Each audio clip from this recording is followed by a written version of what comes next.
حضور علیہ السلام نے ارشاد فرمایا من زنا زنیا بہی ولو بہی تانے دارہی، جس نے زنا کیا یہ عمل اس کے گھر بھی لوٹے گا اگرچہ وہ اپنی دیواریں اونچی اونچی کیوں نہیں کر لیتا۔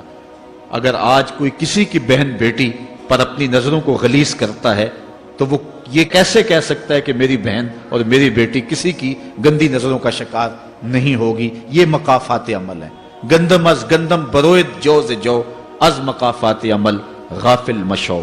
اس لیے بدکاری پھیل جائے گی، نظر کی بدکاری اور ہر طرح کی بدکاری، اور یہ اتنا برا اور کبھی کام ہے کہ اللہ تعالیٰ جل شانہ نے قرآن مجید میں اسے کھلی بے حیائی قرار دیا ہے۔ آج میڈیا کے ذریعے، آج انٹرنیٹ کے ذریعے، اور یہ جو موبائل پیکج کی مصیبت نکلی ہے، اس سے معاشرے کا امن خراب ہو گیا اور معاشرے کے اندر حیا کا جوہر جو ہے وہ لوٹ لیا گیا ہے۔ اپنی نسلوں کی حفاظت کریں، ان کے ہاتھوں سے جو ہے وہ ناول چھینیں، اور ان کے ہاتھوں سے جو ہے وہ اس طرح کی مخرب اخلاق سیڈیز چھین لیں، اور ان کے ہاتھوں میں اللہ کا قرآن دیں اور رسول کریم علیہ السلام کی احادیث تھمائیں اور ان کو راہ حق کا مسافر بنائیں۔ ہم نے رب کے حکموں کو توڑا، ہم نے پرواہ نہیں کی، ہم سمجھے دنیا میں آئے ہیں تو ہماری دنیا ہے، آوارہ ہوں، خواہشات نفس کے مطابق زندگی گزاریں، آنکھیں بے حیائی میں لگی رہیں، سوچیں آوارگی میں لگی رہیں، کان نغمے سنتے رہے، زبان جھوٹ بکتی رہی، ظلم و جبر کا بازار گرم رکھا، عصمت عزتیں پامال کرتا رہا، لوگوں کا مال لوٹتا رہا، حق غصب کرتا رہا، کلیجے اور دل چیرتا رہا، لوگوں کو زخمی کرتا رہا، لوگوں کے جذبات سے کھیلتا رہا، پرواہ نہیں کی کہ یہ دنیا ہے، امتحان گاہ ہے، چند دنوں کے لیے آئے ہیں، اللہ کے حضور پیش ہونا ہے، عملوں کا حساب ہونا ہے۔ اب جب وہ دیکھیں گے کہ ہمارے ساتھ کیا ہونے والا ہے تو ان کے چہرے پہلے بگڑ جائیں گے۔ کیوں؟ وہ گمان کریں گے کہ ان کی ریڑھ کی ہڈی توڑ دی جائے گی، ایسے عذاب آئیں گے جس طرح کسی کی ریڑھ کی ہڈی ٹوٹ جائے تو اس کا چہرہ شگفتہ گلاب تو نہیں ہوتا، اس کا چہرہ جو ہے وہ تو کس قدر مرجھایا ہوا ہوتا ہے۔ تو اللہ ارشاد فرماتا ہے اس طرح ان کے چہرے ہوں گے۔ ابھی عذاب آیا نہیں ہے لیکن چہرے پہلے اترے ہوئے ہوں گے، اور جب عذاب کی بھٹی میں ڈالے جائیں گے، اللہ اکبر، اور وہ سخت عذاب، حضور نے جبریل امین سے پوچھا مجھے جہنم کے عذابوں کا ذکر سناؤ۔ عرض کی حضور سب سے ہلکے عذاب کی کہانی سناتا ہوں، اور وہ یہ کہ جہنمی کے پاؤں میں آگ کا جوتا رکھا جائے گا، باقی پورا بدن اس کا سلامت ہوگا۔ یہ سب سے ہلکے عذاب کی کیفیت ہے۔ اب پاؤں میں آگ کا جوتا ہوگا، حدت، گرمی، شدت اتنی ہوگی کہ دماغ پگھل کے ناک اور کانوں کے راستے سے باہر آ جائے گا۔ پاؤں میں رکھے ہوئے جوتے کی گرمی دماغ کو ایسے چڑھے گی کہ وہ پگھل جائے گا اور ناک اور کانوں کے راستے سے باہر آ جائے گا۔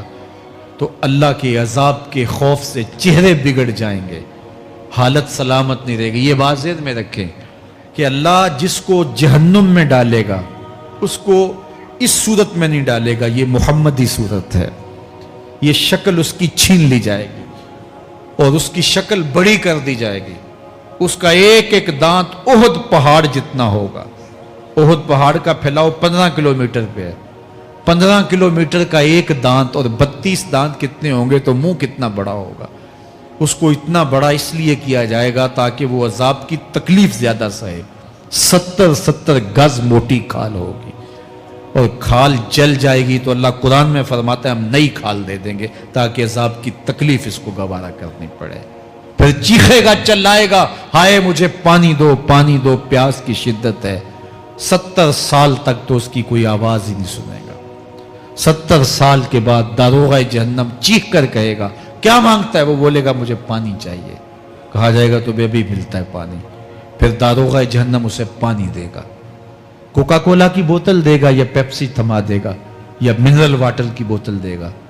نہیں، قرآن بتاتا ہے اسے مائے حمیم دیا جائے گا، کھولتا ہوا پانی، اور وہ اتنا گرم ہوگا جب پینے کے لیے چہرے کے قریب کرے گا اس سے اٹھتی ہوئی بھاپ کی وجہ سے چہرے کی کھال ادھڑ کے اس کے اندر گر پڑے گی، لیکن اس کے باوجود اس کو پینا پڑے گا۔ اللہ فرماتا ہے یہ دنیا ہی سب کچھ نہیں ہے، سمجھ لیا یہی سب کچھ ہے، آخرت کو بھول گئے، صبح اٹھے کام پہ چلے گئے، شام آئے آوارگی میں چلے گئے،